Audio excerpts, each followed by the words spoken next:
Alright mga kapatid, wala nang paligoy-ligoy. Simulan na po natin ito.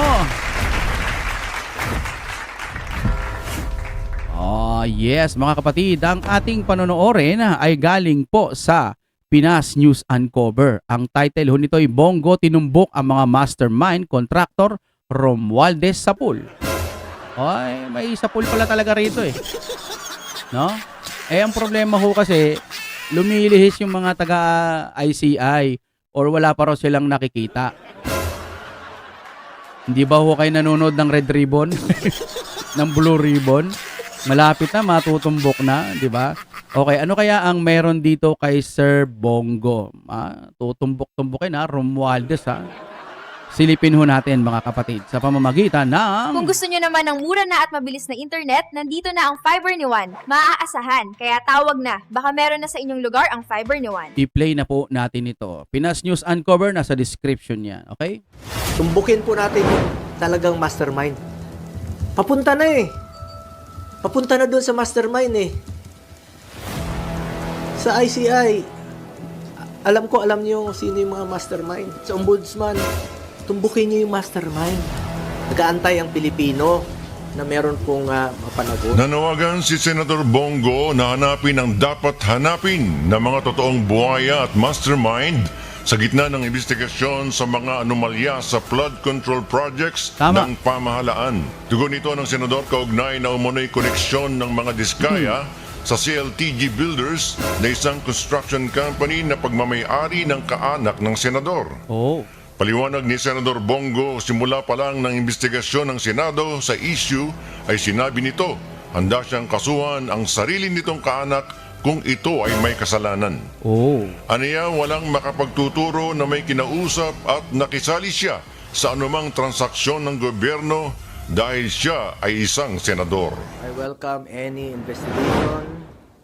Let the facts speak for themselves. Wala po akong itinatago. Buti pa to, no? Welcome siya na imbestigahan siya. Pero yung tinuturong mastermind, tinuturong eto na, wala na. Walis na ng ibang bansa na. Yung isa parang balak pa rin magpa-check up sa ibang bansa din. Oh. Kung talagang walang kasalanan, dapat ganito ang sagot. Willing po akong imbestigahan ako. 'Di ba? Hindi yung nag-ibang bansa lang or nag-resign lang, hero na. Ang bababaw naman ng ano nyo. Ibig sabihin, ang bababaw nyo naman, hero na agad. Takte naman dyan, oh. Yung mga dating may ayaw sa dilawan, tapos ngayon sumisip-sip kayo ng mga daliri ng mga dilawan. Pinagtatanggol nyo yung mga dilawan ngayon. Mahiya kayo sa kaluluwa ninyo. Alam nyo ng masama, pinagtatanggol nyo pa rin dahil sa views. Yak! Ngayon, naghihimuran kayo ng mga daliri. Mga kapatid, dito ho tayo sa tama. Doon ho tayo sa totoo. Doon tayo sa tamang landas. Nandoon na eh. Hindi nyo ba nakikita? Kitang-kita na nga natin na eto na, papunta na doon, no. Tapos ICI nilalayo. Wow! Ang galing. Wala po akong kinakatakutan dahil wala akong kasalanan. Hindi ako sangkot sa anumang anomalya. Ang aking sinumpaang tungkulin ay ang maglingkod sa bayan. At hindi ko po sasayangin yung tiwalang binigay po ng taong bayan Number one. sa akin. I am one with the Filipino people in this crusade against corruption. Kasama niyo po ako rito. At hindi po tayo titigil at wag ho tayong pumayag na ilihis po ang Tama. katotohanan. Kasi pag nailihis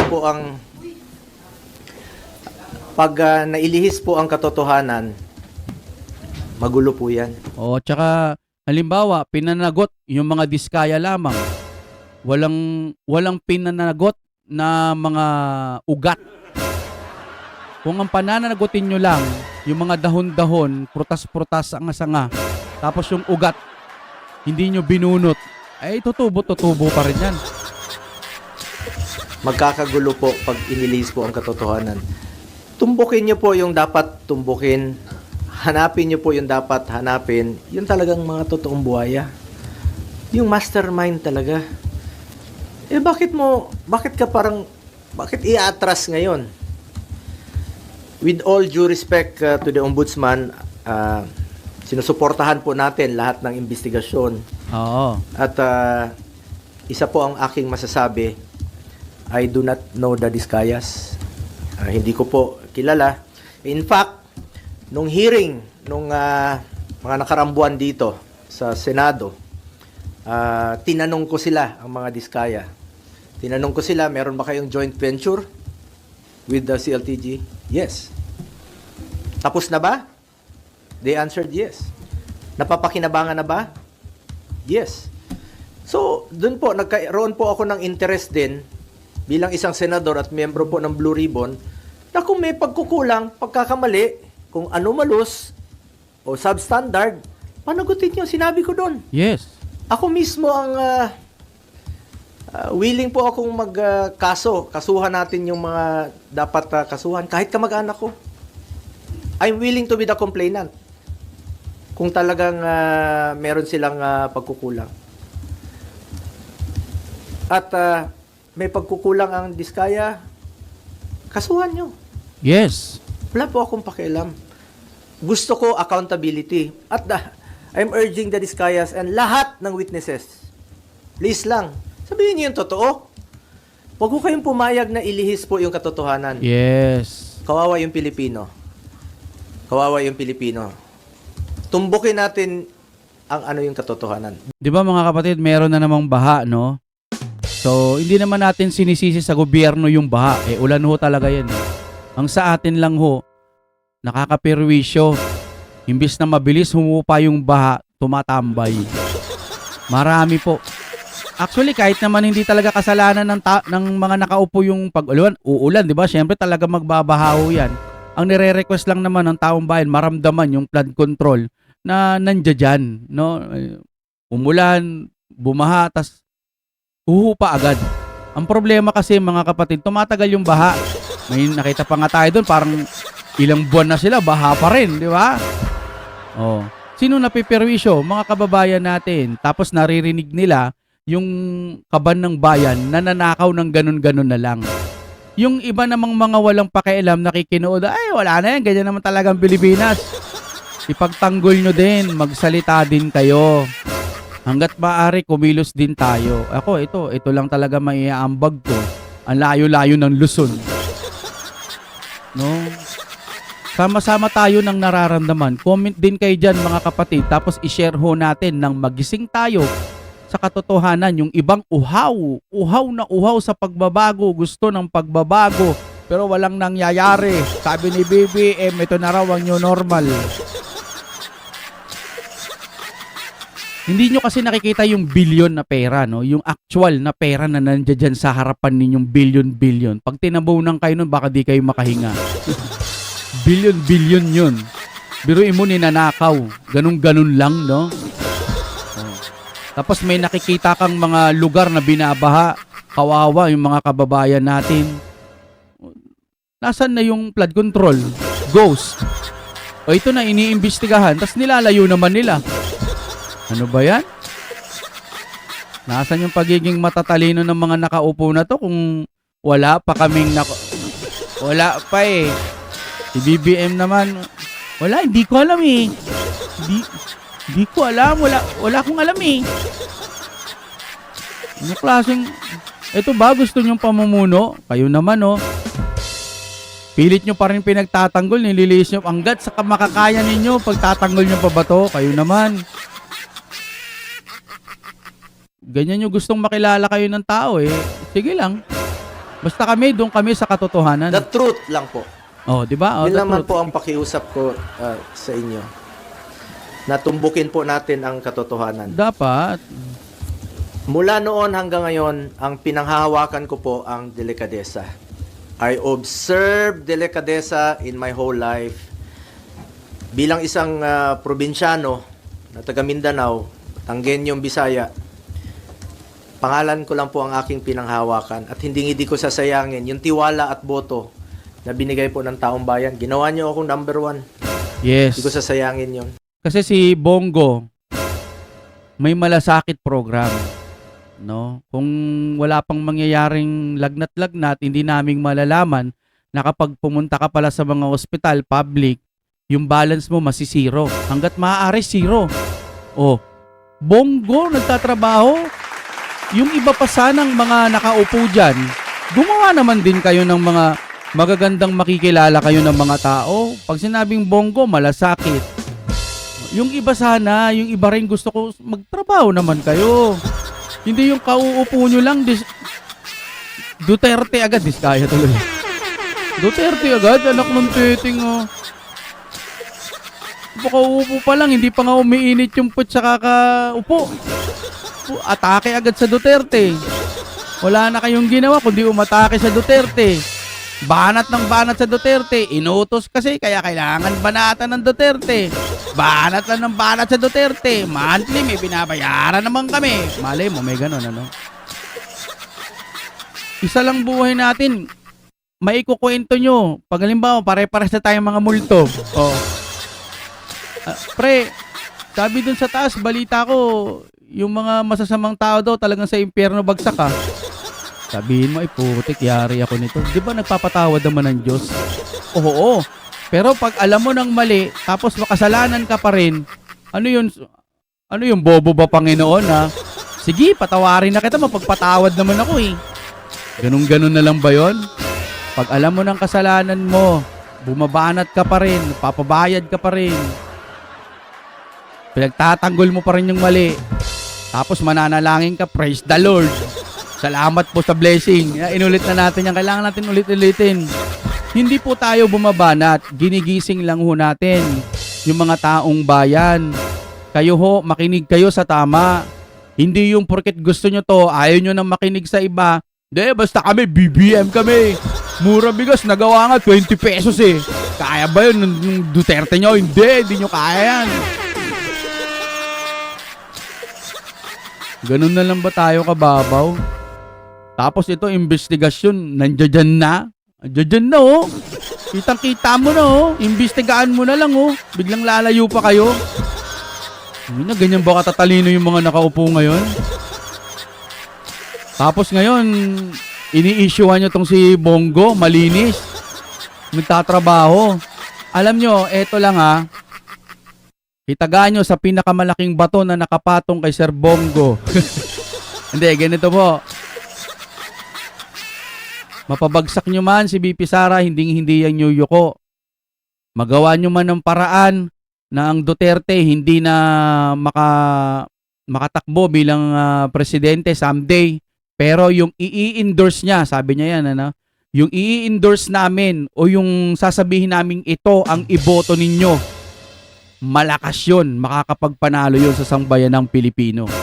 Hindi man perpekto, pero malakas pa rin ang impluwensya ng Duterte kung sino yung kanilang gustong maging manok manalo o nagtitiwala sila. Paano kung si Bongo yun? Si Bato? Pwede rin. Basta wag lang dilaw o kaya BBM party.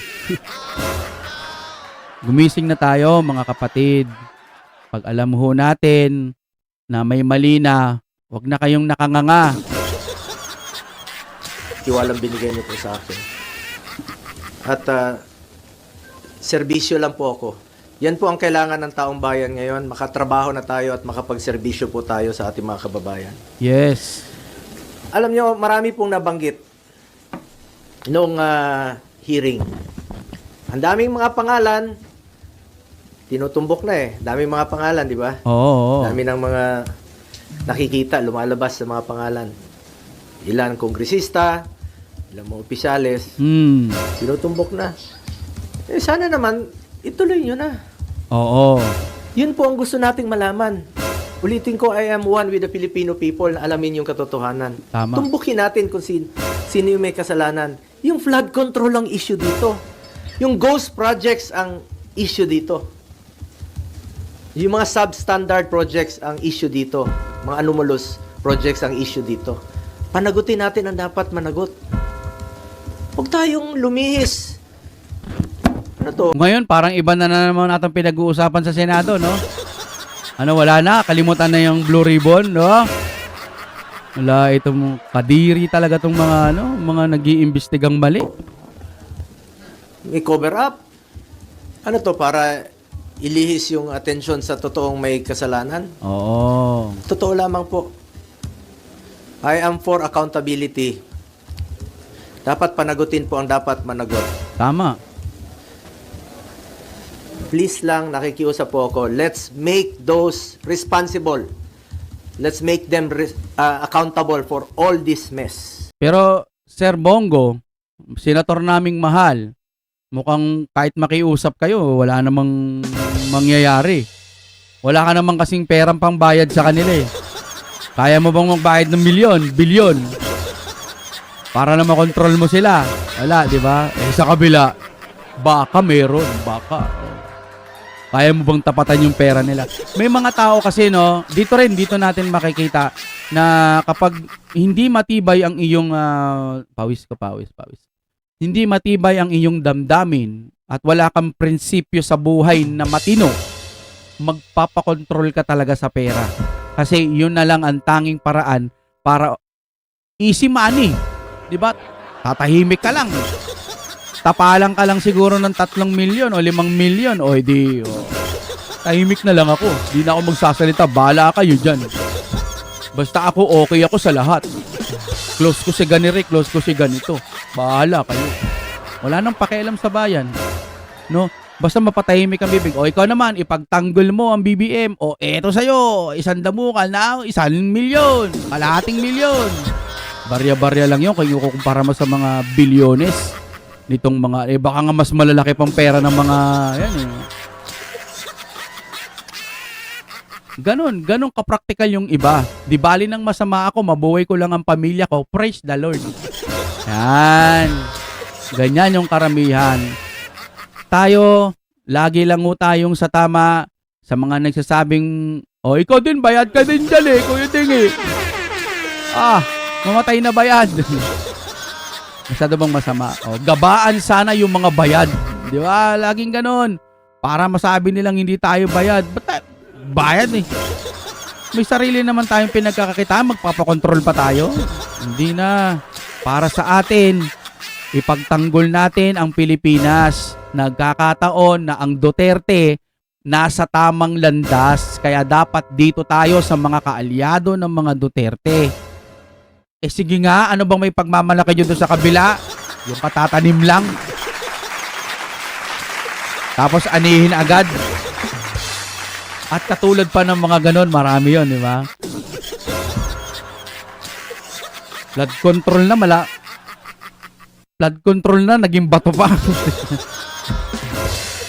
Paimbestigahan nyo yung mga tinutusok na kalsada, ayos naman yung kalsada, tinutusok, tapos simentohan na naman, paldo na naman. Ang daming kumakalat niya sa Facebook. Mga memes, mga trending, mga daanan, maayos naman, pero sa kabilang lugar, bako-bako, bakit hindi dun gawin? Kung ano pa yung ayos, yun pa yung sinisira. Tapos minsan may nakita pa ako dun, habang ginagawa yung kalsada, tinutusukan ng kunwari. Mga, ano tawag dito? Kunwari makita lang may bakal, itutusok ko, pak. Para kunwari nakalawit, may bakal yung semento. May semento yung bakal semento. Ano ba yun? Basta ganon. Nakakahiyang Pilipinas to. Imbestigahan mo na yun. Huwag muna kayong pumunta sa ibang lugar. Huwag muna kayong lumiko. Ito muna ho ang pag-usapan natin.